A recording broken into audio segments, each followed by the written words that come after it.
Welcome to the Without the Bank podcast, where you and I are going to talk about all things IBC, the business of banking, utilizing money correctly, and how this will help you grow your business and your wealth. Okay, folks, again, today we are not going to have any fluff. We are going to get straight to the topic, and the topic is, what is IBC? I talk about it in my earlier podcast. I talk about it in my introduction. What is this crazy IBC thing? It is the infinite banking concept developed by R. Nelson Nash from Birmingham, Alabama.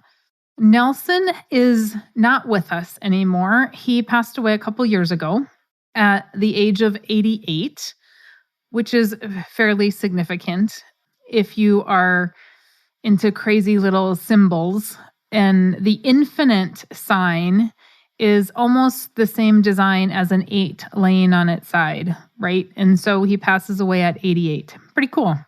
Anyway, he had $500,000 of debt in the 80s at 23% interest.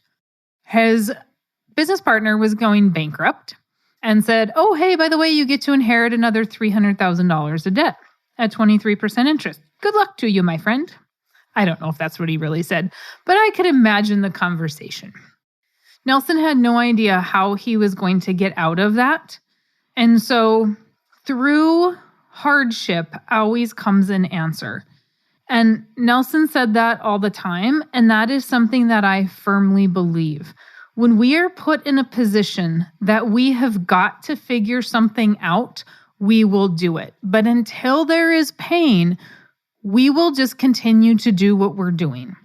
Nelson figured out how he can get away from the banking system, get away from the 23%, and change his thought process around money. So the infinite banking concept is two things, really. One, it is a thought process around money. And two, it uses a tool of a whole life insurance policy with a mutual company that pays dividends. So a dividend-paying whole life policy to store our money and borrow from that rather than borrow from the bank. Now, a lot of you are going to say, well, how does that work? What is the policy? How is the policy structured? Isn't that expensive? Get over the fact that it's life insurance, and we first have to understand the concept. In my book, Life Without the Bank, in Nelson's book, Becoming Your Own Banker, we both go over the thought process around money. It absolutely does not matter. If you are not thinking correctly and you don't know how to use the tool, I can give you anything and it's not going to work. It's not going to create the wealth. It's not going to change the thought process. Infinite banking is a concept around using life insurance and thinking about money differently. How are we utilizing it, and what are we not being taught? When we look at banks, they're lending money, they're turning money. They make money by giving you money. Well, they don't give it to you, they lend it to you, right? With an interest rate. That's how the banks make money. Can you do the same thing? Can you be the bank? And I talked about this in previous podcasts. Put on your banker hat. Nelson says in his book, we need to be in two businesses. The business that makes us money and the banking business. Why do we allow ourselves to just let somebody else do the banking business when it's most likely the biggest part of our operation?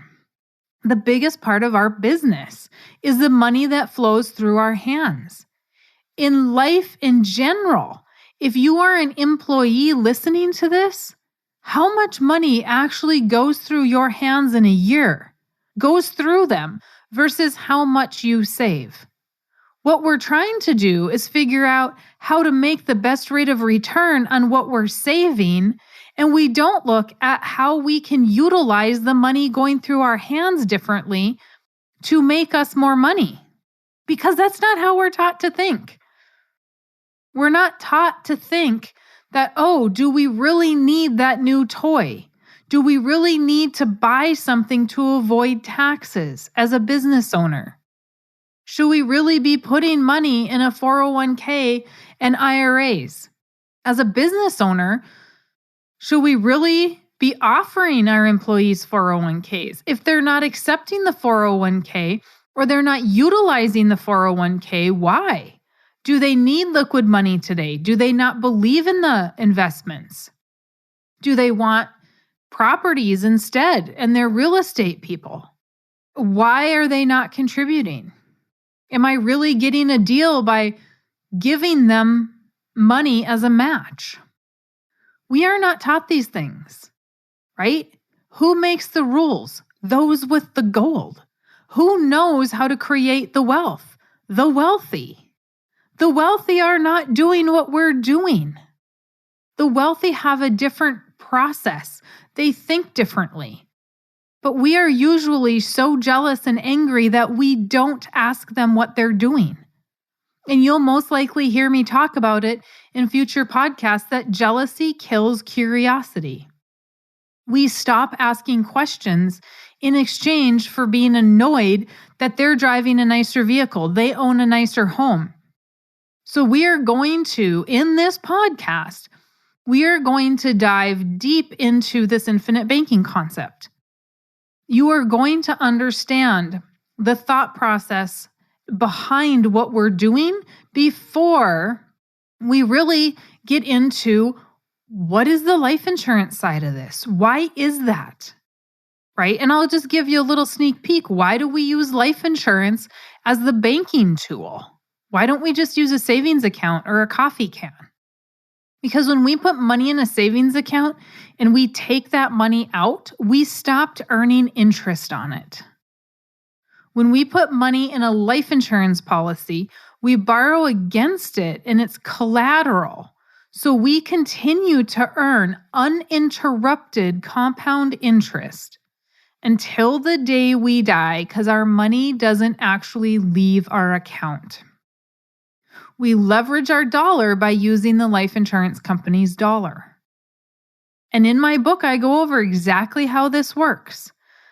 There is nothing hidden because if it's one thing that I can't stand, it's hidden information so that people can be marketed to. Okay, I'm not going to go into exact details in this podcast because that's its own podcast. But you need to understand the concept. When I wrote my book, Farming Without the Bank, a lot of people said, well, why are you writing a book for farmers? Because they looked at the numbers and said, oh, that won't work. Because they weren't thinking correctly. It's no different than you listening, oh, that's not going to work, Mary Jo. I can't use that for retirement. I can't use that to run my business. I can't teach that to my employees. I can't. Really? You can't? Or you don't want to? Part of the thought process. Have you arrived, as Nelson says? Do you have the arrival syndrome?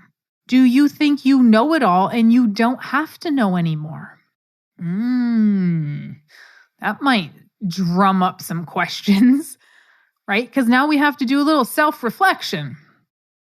This is truly not just about life insurance, and so many people want to make it about that. We can do infinite banking with many different things. Life insurance is the most efficient tool we can use for our finances. It still allows us the control, the liquidity of our money, some guaranteed growth. Nelson says the infinite banking concept is an exercise in imagination, reason, logic, and prophecy. So many people read the book and they are not using their imagination, reason, or logic. So many people read my book and they do not use their imagination, reason, and logic. Oh, well, that example doesn't fit me. Oh, I can't do that. As I'm recording this, I just got off the phone with somebody that's 35 years old, and he said, well, what do I do at 52 when I can't put that much more money in the policy? I'm going to be old. Use your imagination, right? Logic. look at that information. I have that all in the book. I pretty much spell it out for you. Nelson makes you think when you read his book. It's a must read. Reading both of them is phenomenal because I make it really easy. Then you can go into his and you can get a better understanding even of really what he's trying to say. And then go back and reread it and reread it and reread it. We're doing a book study on Nelson's book, and I've already reread it a bazillion times, and I'm still finding stuff that I'm learning because every single time I'm in a different position. We don't go to work day one and know everything and then go, oh gosh, we're so good, we know everything. We don't need to know anymore. No, every single day at our job or at our business, we should be learning something. Or what? We've got the arrival syndrome. Do you have that business partner that's like, no, I don't need to know anymore. We're good where we're at. We don't need to grow our business. We're just fine, right? Or you know that person that's just living in the 90s, living in the 80s. Everything was good then, and that's where we're going to stay. Really? We're not going to constantly advance. We're not going to learn how to use a smartphone. I love those people. My dad is one of them. I don't need a smartphone. Granted, nobody buys him one because it'll fall out of his pocket and he'll lose it in about 5 seconds. But nonetheless, we cannot stop learning. People want to retire. Retire means take out of service. Nelson always said, show me in the Bible where it talks about retirement. Ooh, it doesn't. Right? So why are we so quick to want to get to that spot where we've arrived and we know everything and we can quit learning?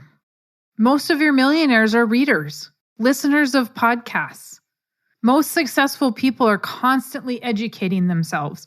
So many have this belief that we can just quit learning the second we leave school. No, that we can't do that. All of these things piled together and more are the infinite banking concept.